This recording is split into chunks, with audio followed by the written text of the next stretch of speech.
Évangile de Jésus-Christ selon saint Marc.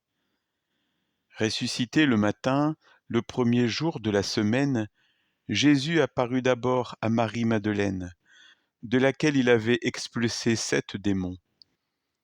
Celle-ci partit annoncer la nouvelle à ceux qui, ayant vécu avec lui, s'affligeaient et pleuraient. Quand ils entendirent que Jésus était vivant et qu'elle l'avait vu, ils refusèrent de croire. Après cela, il se manifesta sous un autre aspect à 2 d'entre eux qui étaient en chemin pour aller à la campagne. Ceux-ci revinrent l'annoncer aux autres, qui ne les crurent pas non plus. Enfin, il se manifesta aux 11 eux-mêmes, pendant qu'ils étaient à table. Il leur reprocha leur manque de foi et la dureté de leur cœur, parce qu'ils n'avaient pas cru ce qu'ils l'avaient contemplé ressuscité. Puis il leur dit, « Allez, dans le monde entier, proclamez l'Évangile à toute la création. »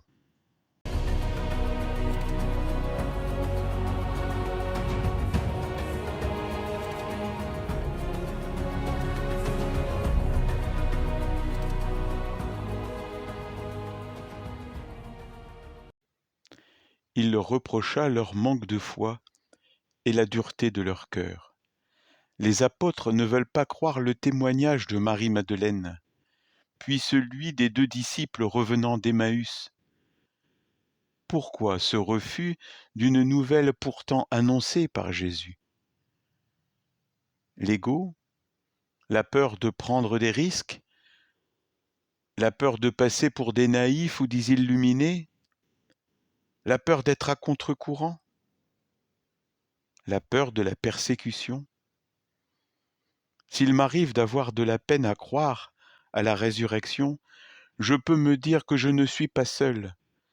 Les apôtres m'ont précédé sur ce chemin de l'incrédulité.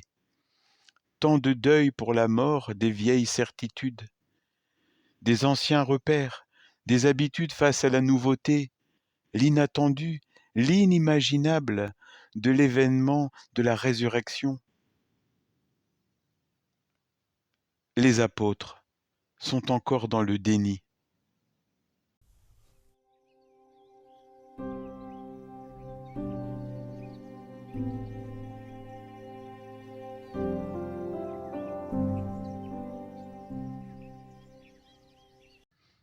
Allez dans le monde entier, proclamer l'Évangile à toute la création.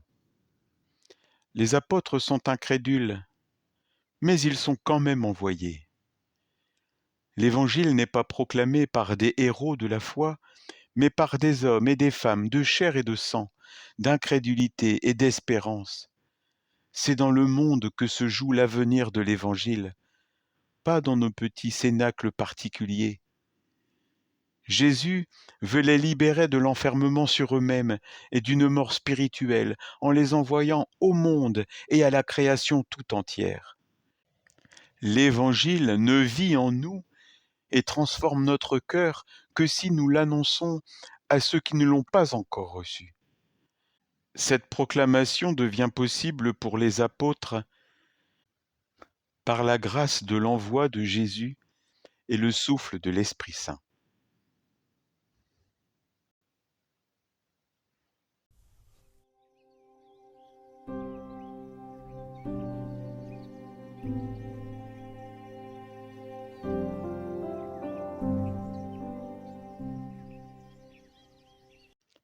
Je suis une mission sur cette terre.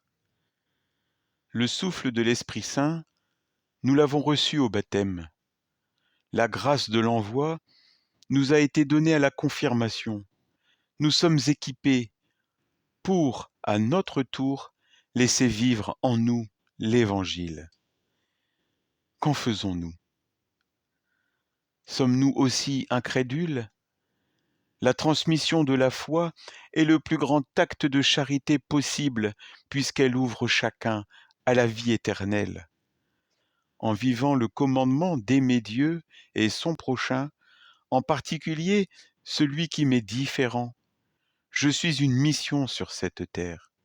Et c'est pour cela que je suis dans ce monde. C'est la maternité de l'Église que nous portons tous et dont nous sommes tous responsables. Enfanter de nouveaux croyants.